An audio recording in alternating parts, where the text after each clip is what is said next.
Olá, muito bom dia para você. O Record News Rural está no ar a partir de agora.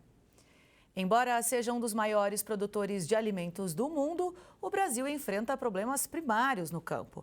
Algumas regiões sofrem com a falta de mão de obra. Em Pernambuco, tem agricultor familiar que reduziu a produção porque não está encontrando gente para trabalhar. O alimento que chega na mesa dos brasileiros exige dedicação e muito esforço por parte de agricultores Brasil afora. Infelizmente, embora a produção de alimentos seja forte no país, várias regiões têm enfrentado dificuldades para dar conta dessa produção. E o mais preocupante é que não é por falta de dinheiro nem de chuva, e sim devido à escassez da mão de obra. Aqui em Pernambuco, ao questionarmos vários donos de propriedades rurais, constatamos uma dificuldade que é unânime entre eles: a falta de trabalhadores. Em Bezerros, no Agreste, município que ostenta o título de maior produtor de tomate do estado, a safra aumentou, porém os trabalhadores diminuíram. Trabalho tem, mas ninguém quer trabalhar mais não. Nesta agroindústria, na cidade de Venturosa, na maior bacia leiteira do estado, a produção de leite poderia estar maior, mas a escassez de mão de obra emperra o crescimento. Nossa equipe foi até a comunidade Olho d'Água, na zona rural de Pombos, no Agreste de Pernambuco. Aqui, seu José Severino tira o sustento da família há dezenas de anos. Para equilibrar as finanças, ele sempre optou pela multicultura. Com muita dedicação, ele cultiva macaxeira para a produção de farinha, limão e também abacaxi, em cerca de 2,5 hectares de terra. Mas essa produção já foi maior. Rapaz, a produção desses anos aí que eu vivo aqui, vinha bom, né? Mais de uns 3 anos para cá, 4 anos, vai ficando caindo, né? Caindo a produção por causa que não tem mão de obra para a gente trabalhar. E 2 pessoas não faz tanta coisa, né? Há pouco mais de 20 anos, esta propriedade comportava 4 trabalhadores que, por motivos diversos, acabaram saindo um a um, restando apenas o proprietário e a esposa, que trabalham dobrado para dar conta do recado. E mesmo assim, a produção reduziu em mais da metade. A cultura, ela quer trato, né? É como a gente está com fome, a gente não espera para comer mais tarde, tem que comer naquela hora certa. Então a mesma coisa é a cultura quando ela está sufocada no mato. Então é sempre daquele sufoco no mato, a falta de mão de obra, então quer dizer que cai a produção. Paga aqui 80, 100 conto para trabalhar o dia e olha que não trabalha o dia todo, né? Pega de 5 da manhã, quando é 1 hora da tarde, já está parando. E graças a Deus quando a gente acha uma pessoa assim que venha fazer nesse horário, porque pelo menos tira a gente do sufoco. Ex-secretário de Agricultura do município, Jairo Rubens, pontua alguns motivos para a ausência de trabalhadores. Enquanto que o Sul produz mais por ter mecanização, incentivo financeiro por parte de anos e anos de investimento, a região Nordeste agora é que vem acompanhando esse ritmo. Primeiro porque 90% dela é da agricultura familiar e de subsistência, e consequentemente não foi acostumada a trabalhar organizada. Os fatores são diversos e vão desde as dificuldades em acessos a serviços básicos como educação e saúde. A produção de alimentos a partir da mão de obra manual no campo vai continuar sem um crescimento significativo. São várias as questões envolvidas, né? Mas olha, a previsão do tempo aponta que uma nova onda de calor deve chegar a Goiás nesta semana. O produtor rural precisa criar estratégias para não ter a lavoura prejudicada. O Wellington é dono deste sítio em Rio Verde, de 30 hectares, onde ele cultiva frutas como laranja, mexerica e limão, hortaliças como pimenta, jiló e berinjela, e grãos como soja e milho. Há 28 anos, eu sempre fui mexer na área de agricultura familiar. Mesmo antes de ser assentado, a gente mexia com horticultura, eu, meu pai, e aqui a gente produz grãos, soja, milho e hortifruti. Toda a família vive da renda vinda da venda desses produtos. 2025 prometia ser um ano bem produtivo, mas do meio de fevereiro para cá, as coisas mudaram bastante. A propriedade ficou mais de 20 dias sem chuvas e as plantações foram muito prejudicadas. Não parece, mas esta área em que eu estou agora, de 3 hectares, é uma plantação de milho, mas as temperaturas elevadas e a falta de chuva prejudicou esta plantação. A gente percebe que só algumas sementes desenvolveram e só agora estão começando a crescer por conta dessa chuva que caiu agora há pouco na propriedade. Mas a produção aqui está bem comprometida. Está com 30 dias de plantado e só teve 2 chuvas nele, só 2. Uma hoje, graças a Deus, choveu aqui hoje, e uma chuva após 8 dias de plantado. Aí teve muitos que ainda não nasceu ainda, e a gente vai deixar do jeito que está e vai fazer silagem dele. As condições do tempo realmente têm provocado preocupação aos produtores rurais, não só de Goiás, mas de boa parte do Brasil, principalmente pelas sucessivas ondas de calor que nós tivemos aí nos últimos meses. O Brasil já registrou 5 ondas de calor, sendo que em Goiás nós já tivemos a 2ª onda de calor. E com altas temperaturas, e isso prejudica em muito a questão do plantio aí para a safrinha, a 2ª safra. Este outro talhão do sítio também é plantado com milho. São 25 hectares. Como o plantio foi feito antes da estiagem, acabou recebendo algumas chuvas do mês de fevereiro e, por isso, está mais desenvolvido. Mesmo assim, os pés de milho estão com o desenvolvimento bem abaixo do normal. É lógico que já perdeu totalmente mais de 50% da produtividade, por isso a gente vai fazer silagem dele. E vamos esperar Deus abençoando com a chuva agora. Eu tenho outro talhão ali que é 25 hectares, que a gente está aguardando para colher o grão, né, para vender ele sequeiro mesmo. O que limita a produção agrícola é o clima, principalmente o excesso de temperatura sobre as culturas, ou seja, o que vem acontecendo de forma gradativa a cada ano que se passa. E essa situação ainda pode se agravar em casos de dias prolongados de seca, o que vai impactar diretamente na produção agrícola. Preocupado com a situação, o Wellington está implantando um sistema de irrigação para salvar pelo menos as frutas e as hortaliças. Inclusive ali já tem um talhão de jiló plantado, já está irrigado, está muito bonitinho ele.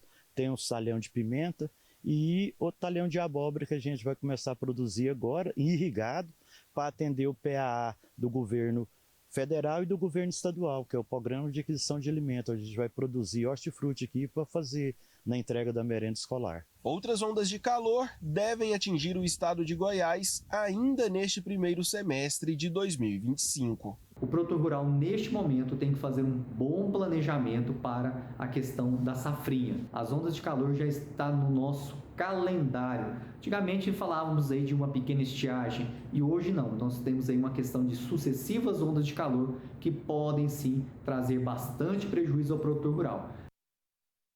Os preços do açúcar cristal recuaram na última semana. A baixa foi de 0,6%, mesmo com a oferta limitada.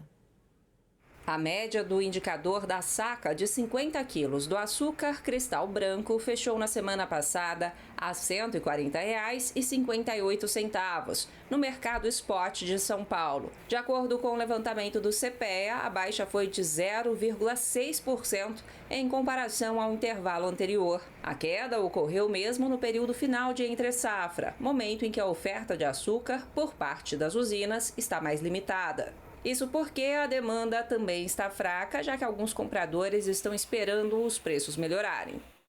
A produção de mandioca requer técnica, disposição e muito esforço. E é isso que tem uma família que cultiva o alimento em Monte Alegre de Minas. O trabalho e a dedicação ajudam a colocar o município entre os principais produtores do estado. Quando o chão começa a rachar, basta um arrancão. E tem muita mandioca dormindo tranquilamente nessa terra, a mais produtiva do Triângulo Mineiro.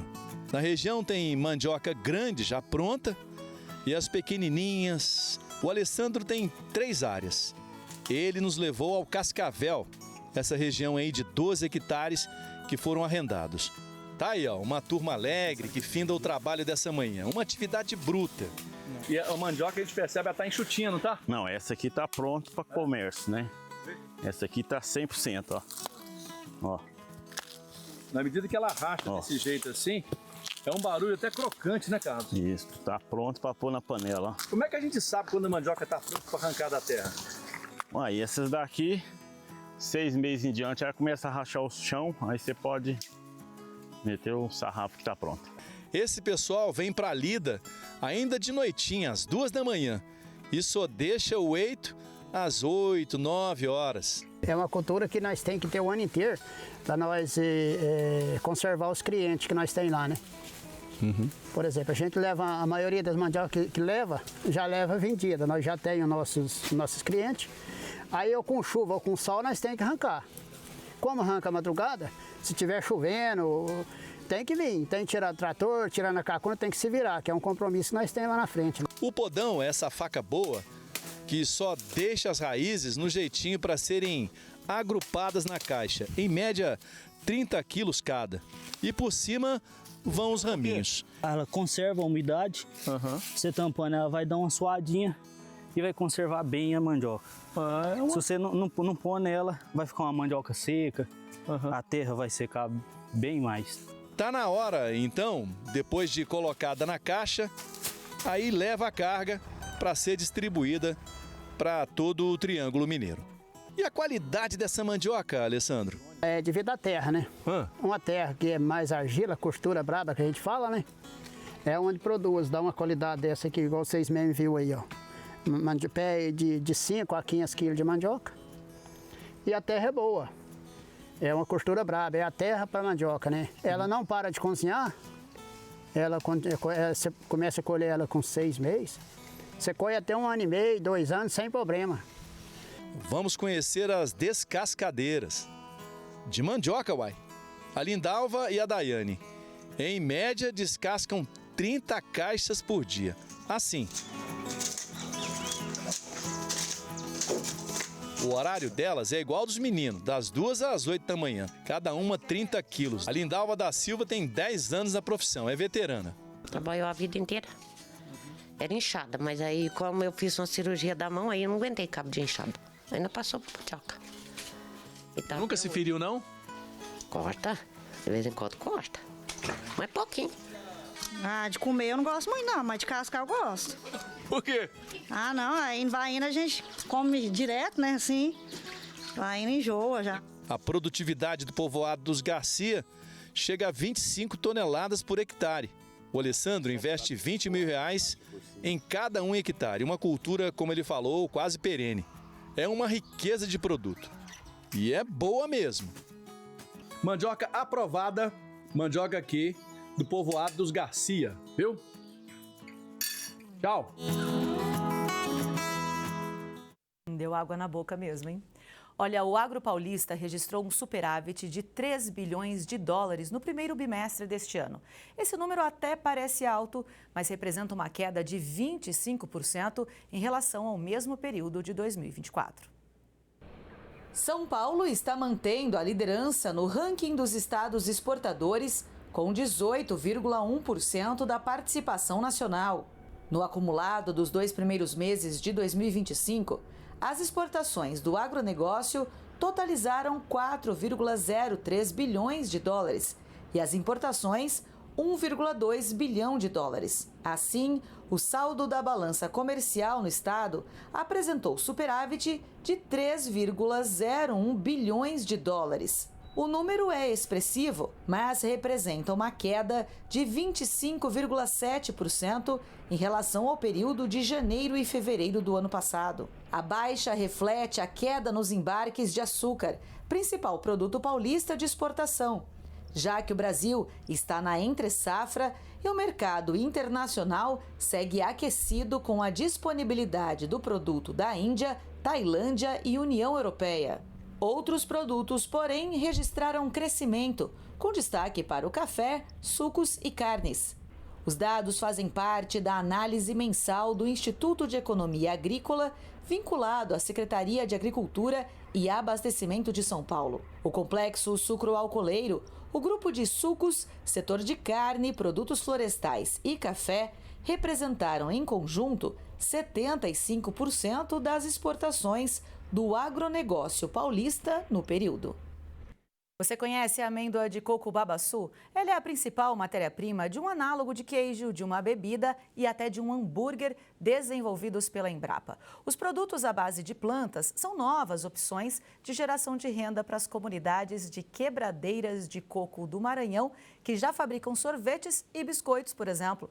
Quem chega então para explicar tudo para a gente é a Guilhermina Caires, que é chefe adjunta de transferência de tecnologia da Embrapa Maranhão. Bom dia, Guilhermina. Seja muito bem-vinda ao programa. Bom dia, Ingrid. Bom dia a todos vocês que estão nos ouvindo neste momento, estão nos assistindo e com quem a gente pode compartilhar um pouquinho da experiência de trabalhar com babaçu, com quebradeiras de coco do Maranhão. É isso. Eu queria começar comentando aqui contigo, né, que o babaçu, ele nasce de uma palmeira nativa da Amazônia. E a gente vê cada vez mais alimentos à base de plantas. Eu quero que você explique para a gente como é que essa pesquisa envolvendo o babaçu surgiu. Esse trabalho que a gente vem desenvolvendo com quebradeiras de coco está dentro de uma estratégia de trabalhar com comunidades tradicionais, comunidades que têm na sociobiodiversidade a base de toda uma série de métodos que a Embrapa vem desenvolvendo e atuando com pesquisa, desenvolvimento e inovação. Nesse trabalho específico, a Embrapa articula, mobiliza, agrega parceiros para conhecerem o trabalho das quebradeiras de coco. Esses profissionais de diferentes áreas do conhecimento vão até as comunidades, entendem o trabalho, entendem como elas desenvolvem alimentos, depois apresentam algumas técnicas e como elas já conhecem o trabalho com alimentos, elas passam a ajustar formulações, modos de fazer. E depois, essas formulações, elas são trazidas para os laboratórios e elas são analisadas. E depois, novamente, os profissionais levam a nova formulação com os novos ajustes que elas indicaram. E assim a gente fica, né, nesse vai e vem, quantas vezes forem necessárias, até encontrarmos um protótipo de consenso. Quando a gente encontra esse protótipo, novamente são feitas novas análises para a gente garantir alimentos seguros, alimentos que podem ser consumidos e que tem por trás deles a história, tem por trás o conhecimento tradicional aliado ao conhecimento técnico-científico. E é nesse intercâmbio de conhecimentos e experiências que a Embrapa vem desenvolvendo aqui no Maranhão uma série de novos alimentos que é justamente para atender esse nicho de mercado de consumidores que, por necessidade de saúde ou por preferência, preferem consumir alimentos de base vegetal, sem adição de glúten, com pouco ou baixa ou nenhuma adição de açúcar, sem lactose, e que hoje já é um considerável consumo em que, inclusive, esses consumidores até pagam um valor acima da média dos produtos análogos, justamente por associar esses alimentos ao conhecimento tradicional, à história de populações tradicionais, e justamente são essas histórias que esses alimentos representam e também são fontes de renda para essas comunidades, para essas mulheres que trabalham com babaçu. E é interessante também que a gente soma nessa conta práticas sustentáveis. E aí, quando a gente fala do aproveitamento total do babaçu, porque é utilizada, na verdade, a farinha da amêndoa que vem do bagaço, que era considerado um resíduo e muitas vezes jogado fora. Exatamente. No caso específico do hambúrguer, a gente não utiliza esse resíduo, que muitas vezes é direcionado para alimentação animal, como a gente utiliza também o resíduo de um outro alimento que também foi desenvolvido nesse mesmo processo, que é o gelado de babaçu, que tem por base amêndoa e banana. Então, a gente utiliza a casca da banana para fazer a formulação do hambúrguer.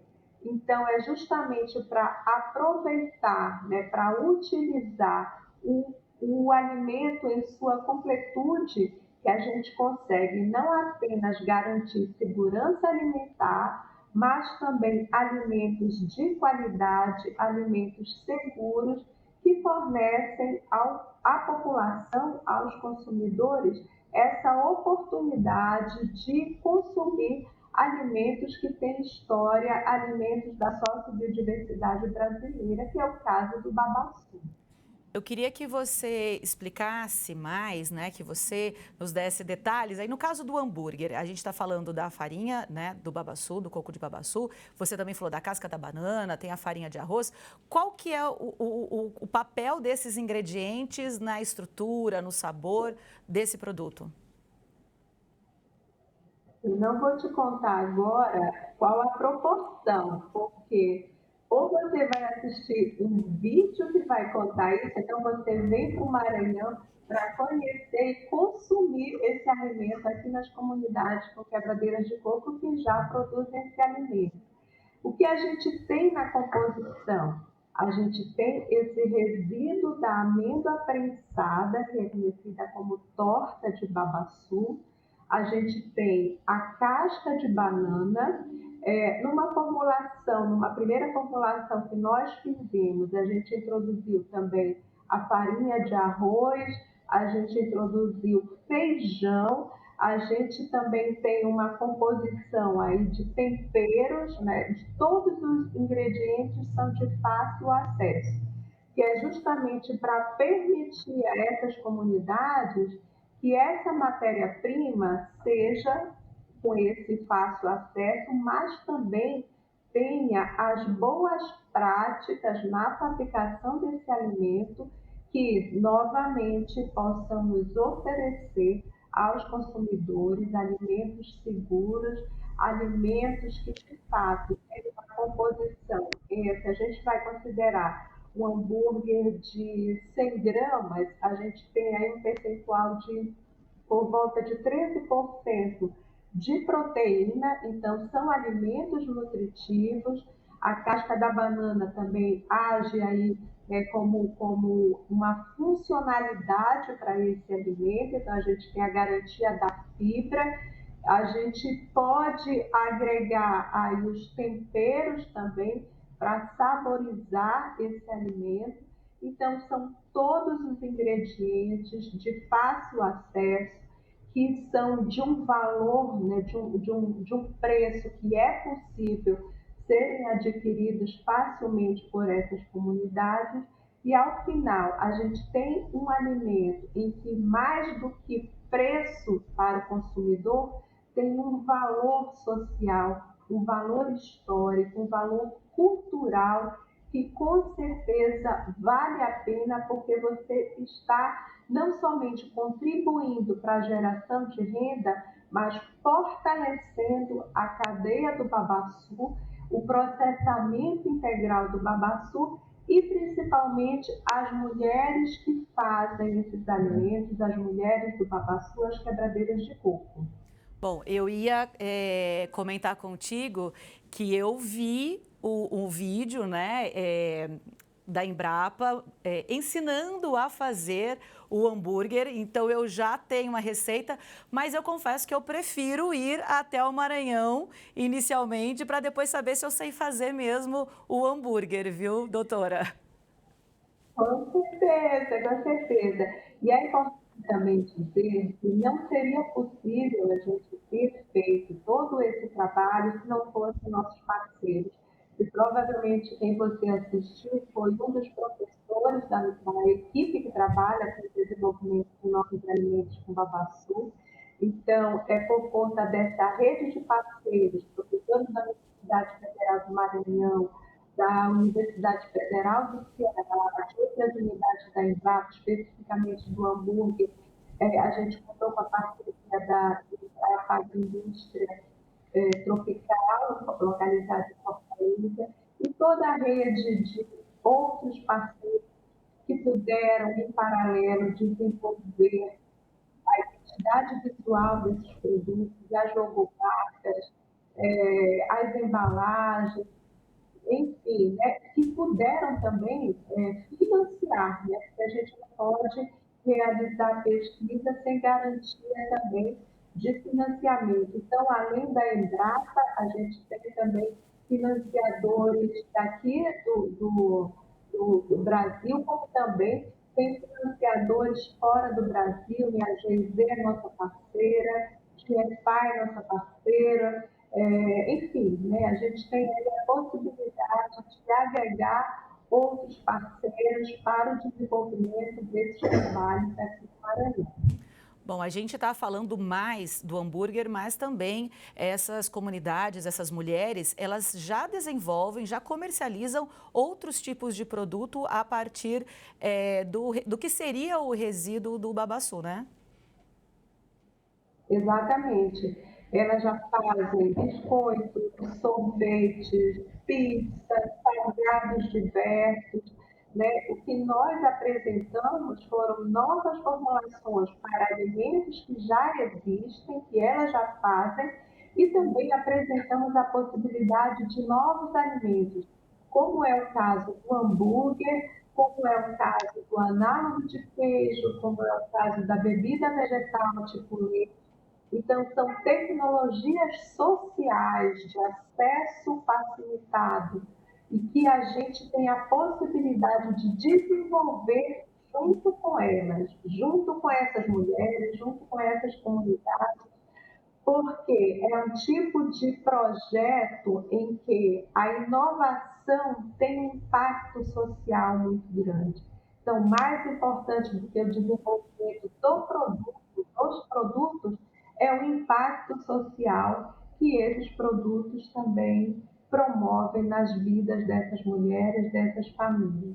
E é graças também, né, a gente ter conseguido cada vez mais envolver famílias, envolver parceiros, que novos parceiros estão chegando. Mais recentemente tivemos também a possibilidade de receber um prêmio do Conservation Labs, né, justamente por apresentar esse tipo de proposta.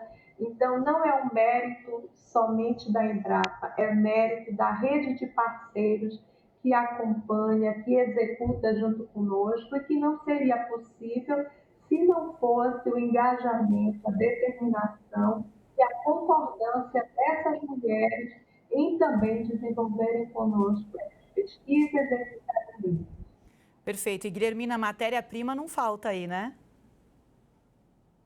O babaçu é o maior produtor de o Maranhão é o maior produtor de amêndoas de babaçu do Brasil.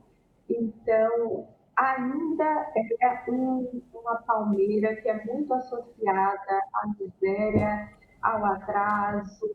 Então, com esse tipo de projeto, com esse tipo de inovação, a gente mostra que o babaçu pode ser, sim, sinônimo de geração de renda e, principalmente, novamente, impacto social. Então, a gente consegue transformar realidades, transformar vidas, ao mostrar que é possível fazer ciência com inclusão, gerar também produtos com valor agregado, com valor social, e que, com certeza, são muito deliciosos e, de novo, vem aqui para experimentar junto com a gente esse hambúrguer e também os outros alimentos feitos por essas mulheres do Babaçu. É isso, fica o convite não só para mim, mas para todo o nosso Brasil e também todo mundo que nos assiste, né? Para ir até o Maranhão e conhecer essas delícias. Eu fiquei muito curiosa e com água na boca. Guilhermina, muitíssimo obrigada, viu? Obrigada a você pela oportunidade, e que a gente espera em breve ter também outras boas histórias para contar aqui para vocês. E a gente vai estar aqui com as portas abertas para mostrar toda a inovação, tudo que que a gente pode melhorar e também levar novidades, né? Seja para o agro ou para as grandes propriedades, seja para as comunidades das quebradeiras, enfim. Nós estaremos aqui. Muito obrigada mais uma vez e parabéns pela pesquisa. Muito obrigada. Até breve. Até breve. É isso, e assim a gente termina essa edição do Record News Rural. Muitíssimo obrigada pela sua companhia. Até a próxima.